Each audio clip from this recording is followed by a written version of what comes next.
Hello, welcome back to HRM kitchens. ಇವತ್ತು ನಾವು ಮಾಡ್ತಿರೋ ರೆಸಿಪಿ ಬಂದು ಟೊಮೆಟೊ ಚಟ್ನಿ ಅಥವಾ ಗೊಜ್ಜು. ಇದಕ್ಕೆ ನಮಗೆ ಬೇಕಾಗಿರುವಂಥ ಇಂಗ್ರೀಡಿಯೆಂಟ್ಸ್ ಅಂದರೆ ಪದಾರ್ಥಗಳು 2 ಟೊಮೆಟೊ ಮತ್ತು ಒಂದು 10 ಸ್ಪೂನಷ್ಟು ಕಡಲೆ ಬೀಜ ಮತ್ತು ಒಂದು 5-6 ಒಣಮೆಣಸಿನಕಾಯಿ, 2 ಹಸಿಮೆಣಸಿನಕಾಯಿ, ಸ್ವಲ್ಪ ಮೆಂತ್ಯ ಮತ್ತು ಸ್ವಲ್ಪ ಕೊತ್ತಂಬರಿ ಸೊಪ್ಪು. ಎಸ್ ಫ್ರೆಂಡ್ಸ್, ಈಗ ಟೊಮೆಟೊನ ಹೆಚ್ಕೊಂಡಿದ್ದೀವಿ, ಮೆಣಸಿನಕಾಯಿ ಕೊತ್ತಂಬರಿ ಸೊಪ್ಪನ್ನ ನಾವು ನೀಟಾಗಿ ಕಟ್ ಮಾಡಿ ಇಟ್ಕೊಂಡಿದ್ದೀವಿ, ಮತ್ತು ಕಡಲೆ ಬೀಜ, ಒಣಮೆಣಸಿನಕಾಯಿ ಮತ್ತು ಮೆಂತ್ಯ ಇದಿಷ್ಟನ್ನು ನೀಟಾಗಿ ಹುರಿದು ಇಟ್ಕೊಂಡಿದ್ದೀವಿ. ಈಗ ನಾವೇನು ಮಾಡಬೇಕಪ್ಪ ಅಂದರೆ ನೀಟಾಗಿ ಇದನ್ನು ಮಿಕ್ಸಿಗೆ ಹಾಕ್ಕೋಬೇಕು. ಮಿಕ್ಸಿಗೆ ಹಾಕಿ ಸ್ವಲ್ಪ ಪೌಡರ್ ಮಾಡ್ಕೊಳ್ಳೋಣ. ಒಗ್ಗರಣೆಗೆ ಬೇಕಾಗಿರೋದು ನಮಗೆ ಫಸ್ಟ್ ಸ್ಟವ್ ಆನ್ ಮಾಡ್ಕೊಂಡಿದ್ದೀವಿ, ಬಾಣಲಿ ಇಟ್ಕೊಂಡಿದ್ದೀವಿ. ಬಾಣಲಿಗೆ ಒಂದು 4 ಸ್ಪೂನ್, 3-4 ಸ್ಪೂನ್ ಅಷ್ಟು ಎಣ್ಣೆ ತಗೊಳ್ಳೋಣ. ಏನಕ್ಕೆ 4 ಸ್ಪೂನ್ ಹೇಳ್ತಾ ಇದ್ದೀನಿ ಅಂದರೆ ಇದಕ್ಕೆ ಸ್ವಲ್ಪ ಎಣ್ಣೆ ಜಾಸ್ತಿ ಇದ್ದರೆ ಚೆನ್ನಾಗಿರುತ್ತೆ, ಹಾಗಾಗಿ. ಈಗ ಎಣ್ಣೆ ಚೆನ್ನಾಗಿ ಕಾದಿದೆ, ಅದಕ್ಕೆ ಒಂದು 1/4 ಸ್ಪೂನಷ್ಟು ಸಾಸಿವೆ ಹಾಕೋಣ. ನೋಡಿ, ಎಣ್ಣೆ ಕಾದಿದೆ, ಸಾಸಿವೆ ಸ್ವಲ್ಪ ಚಿಟ ಚಿಟ ಅಂತ ಚಿಟಲ್ಬೇಕು. ಅದಾದ ನಂತರ ಒಂದು 1/2 ಸ್ಪೂನಷ್ಟು ಉದ್ದಿನಬೇಳೆ ಹಾಕೋಣ. ನಂತರ ಒಂದು 1/2 ಸ್ಪೂನು ಕಡಲೆಬೇಳೆ ಹಾಕೋಣ. ಈಗ ಇದು ಚೆನ್ನಾಗಿ ಫ್ರೈ ಮಾಡಬೇಕು. ನೋಡಿ, ಈಗ ಇದು ಚೆನ್ನಾಗಿ ಫ್ರೈ ಆಗ್ತಾ ಇದೆ.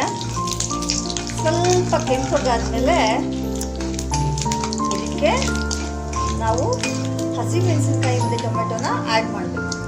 ಈಗ ಹಸಿಮೆಣಸು ಹಾಕಿದ್ದೀವಿ, ಈಗ ಟೊಮೆಟೊ ಕೂಡ ಹಾಕಿದ್ದೀವಿ. ನಾವು ಸ್ವಲ್ಪ ಚೆನ್ನಾಗಿ ಬಾಡಿಸ್ಬೇಕು, ಚೆನ್ನಾಗಿ ಮಿಕ್ಸ್ ಮಾಡೋಣ. ಅದು ಎಣ್ಣೆನಲ್ಲಿ ಚೆನ್ನಾಗಿ ಬೇಯಬೇಕಾಗತ್ತೆ. ಈಗ ಟೊಮೆಟೊ ಸ್ವಲ್ಪ ಜಾಸ್ತಿ ಬೇಯಬೇಕಂದ್ರೆ ಒಂಚೂರು ಉಪ್ಪು ಹಾಕಬೇಕು. ಏನು ಗೊತ್ತಾ, ಯಾವುದೇ ಒಂದು ತರಕಾರಿನ ಬೇಯಿಸ್ಬೇಕು ಚೆನ್ನಾಗಿ ಅಂದರೆ ಎಣ್ಣೆನಲ್ಲಿ ಬೇಯಿಸೋದಕ್ಕೆ ಸ್ವಲ್ಪ ಉಪ್ಪು ಆ್ಯಡ್ ಮಾಡಿದಾಗ ಚೆನ್ನಾಗಿ ರಸ ಬಿಟ್ಕೊಳ್ಳುತ್ತೆ, ನೀರು ಬಿಟ್ಕೊಂಡು ಚೆನ್ನಾಗಿ ಬೆಂದ್ಕೊಳ್ಳುತ್ತೆ. ಸೊ ಹಾಗಾಗಿ ಸ್ವಲ್ಪ ಚೆನ್ನಾಗಿ ಬೇಯಲಿ.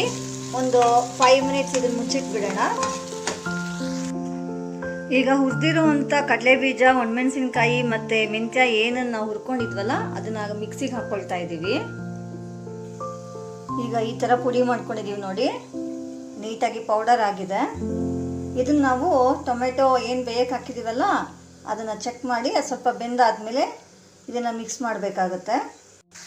ಈಗ ಟೊಮೆಟೊ ಚೆನ್ನಾಗಿ ಬೆಂದಿದೆ ಎಣ್ಣೆಯಲ್ಲಿ. ಇದಕ್ಕೆ ನಾವು ಒಂಚೂರು ಅರಿಶಿನ ಹಾಕೋಣ, ಯಾಕಂದರೆ ಅರಿಶಿನ ಯಾವಾಗಲೂ ತುಂಬ ಒಳ್ಳೆಯದು, ಆ್ಯಂಟಿಬಯೋಟಿಕ್ ಆಗಿ ಕೆಲಸ ಮಾಡುತ್ತೆ. ಸೊ ಯಾವುದೇ ಒಂದು ಖಾರ ತಿಂಡಿ ಏನೇ ಮಾಡಿದ್ರು ಅರಿಶಿನ ಹಾಕೋದು ತುಂಬ ಒಳ್ಳೆಯದು.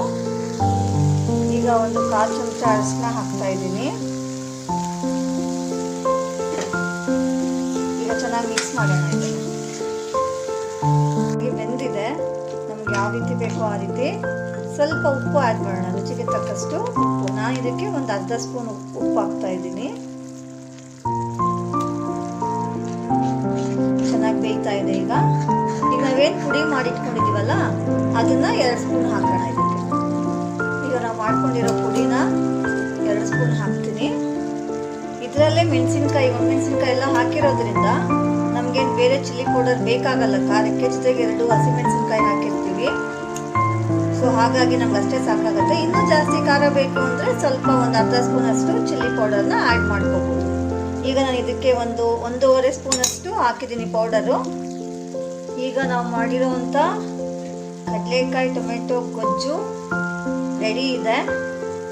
ಸ್ವಲ್ಪ ಈಗ ನಾವು ಇದಕ್ಕೆ ಕೊತ್ತಂಬರಿ ಸೊಪ್ಪು ಹಾಕೋಣ.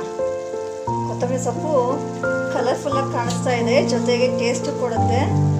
ಇದು ಸರ್ವ್ ಮಾಡೋಕ್ಕೆ ರೆಡಿ ಇದೆ. ಈಗ ನಮ್ಮ ಟೊಮೆಟೊ ಕಡಲೆ ಬೀಜ ಗೊಜ್ಜು ರೆಡಿ ಇದೆ. ಚಪಾತಿ ಕೂಡ ರೆಡಿ ಇದೆ. ಚಪಾತಿ ಜೊತೆಗೆ ತುಂಬ ಚೆನ್ನಾಗಿರುತ್ತೆ ನೋಡಿ, ಎಷ್ಟು ಚೆನ್ನಾಗಿರುತ್ತೆ ಅಂದರೆ ಸೂಪರ್. ಟೇಸ್ಟ್ ಮಾಡಿ ನೋಡಿ, ನೀವು ಮನೇಲಿ ಮಾಡ್ಕೊಳ್ಳಿ. ಹೇಗಿತ್ತು ಅಂತ ಕಮೆಂಟ್ ಹಾಕೋದನ್ನು ಮರಿಬೇಡಿ.